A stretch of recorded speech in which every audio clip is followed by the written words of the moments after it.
Nous, on a eu 3 phases du confinement. Donc la première qui est arrivée de manière assez brutale, c'est le confinement. Donc là, on s'est organisé.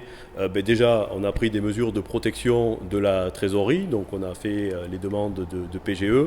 On a contacté nos banques pour repousser également les échéances que l'on pouvait repousser donc, pour le groupe.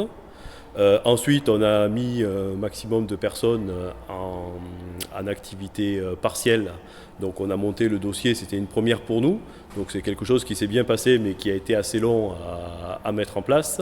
On a utilisé le télétravail aussi notamment pour les services administratifs et la comptabilité, donc pour garder un ensemble de fonctionnement de notre cellule comptabilité. L'automobile a été considérée comme activité essentielle, à savoir que l'on pouvait conserver l'activité après-vente et l'activité livraison de véhicules. L'accueil des clients pour de la vente de véhicules n'était pas autorisé. Il faut savoir aussi qu'on a mis en place pendant cette période de confinement un site intranet destiné à l'ensemble des salariés du groupe pour garder une actualité. Donc chaque salarié pouvait voir tous les jours l'actualité du groupe qu'on diffusait sur ce site dédié.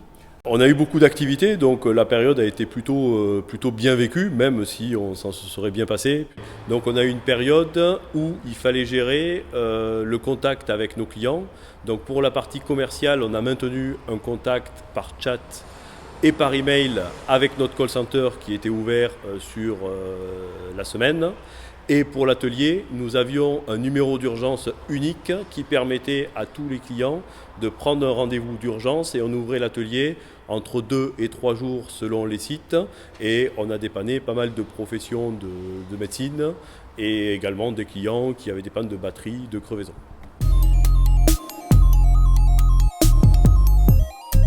Depuis le 27 avril, nous avons l'atelier qui est ouvert tous les jours.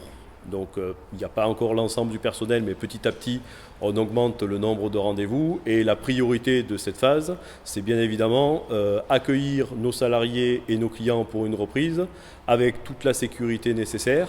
Donc on a mis en place tout un parcours client qui permet au client donc, de déposer son véhicule. Il va être désinfecté par un produit virucide.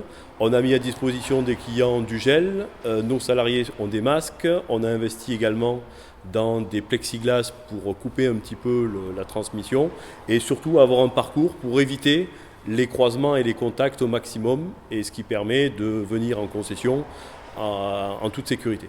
C'est primordial pour éviter de revivre, on va dire, une rechute du virus et que toutes les personnes qui viennent arrivent vraiment avec une tranquillité d'esprit.